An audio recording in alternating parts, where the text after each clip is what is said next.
Good morning, YouTube. Tobias here. I was just going to get started on some projects.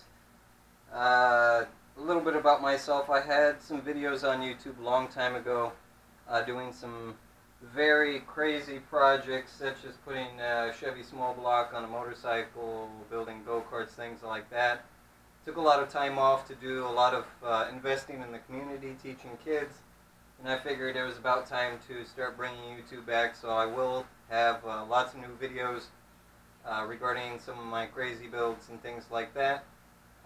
Some of the things that I've built in the past, other than the Chevy small block motorcycle, pocket bikes, go-karts, I have a replica bat tumbler that I built with a bunch of middle school kids that I just basically project managed and allowed the kids just to go free reign. They built one.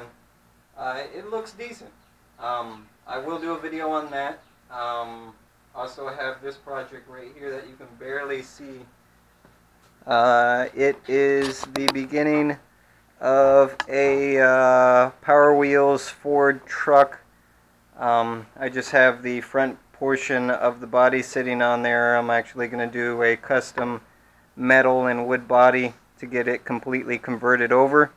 But as far as what I'm doing today, that's actually been giving me some trouble, is I was actually building, or starting off on building this car frame. That's actually going to be a Mario Kart car, similar to what West Coast Customs did. The only thing different is mine's actually going to be fast versus theirs. They used a GEM electric golf cart.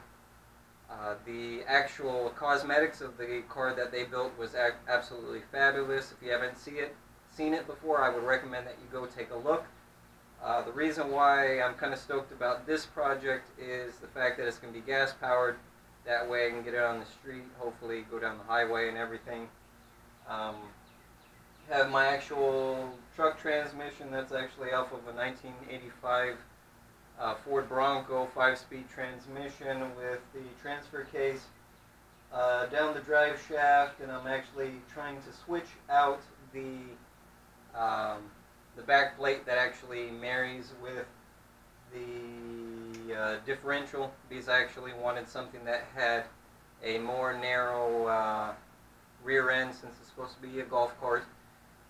So I used a 1990 Toyota pickup differential, but I need to get the piece off of the original drive shaft, so I'm actually going to press out this U-joint here. It's been giving me a lot of trouble. Once I get that done, then I will install that onto the drive shaft that I took from the Bronco. Actually cut it down, re-welded it back together, and then I'll be able to bolt that into the differential. That way this project can get going. One thing I would definitely recommend, if you've never pressed out a U-joint before, it's obviously helpful if you have a 12, well, not necessarily a 12-ton press, but a shop press. You can do it with a vise. Problem with the vise is your vise needs to be able to open wide enough in order to get the whole thing plus your two sockets if you're going to do the two-socket method. If you're unfamiliar with the two-socket method, I would recommend that you take a look at Eric the Car Guy. He has a U-joint removal 2 different ways. Great video. I may actually do a video myself. That way, if for some reason you didn't quite totally get his video, then that'll hopefully give you some more explanation on how to do it. With that being said, I'm going to go ahead and get started on this. Hopefully this goes well, and then we'll go from there. So, thank you for watching.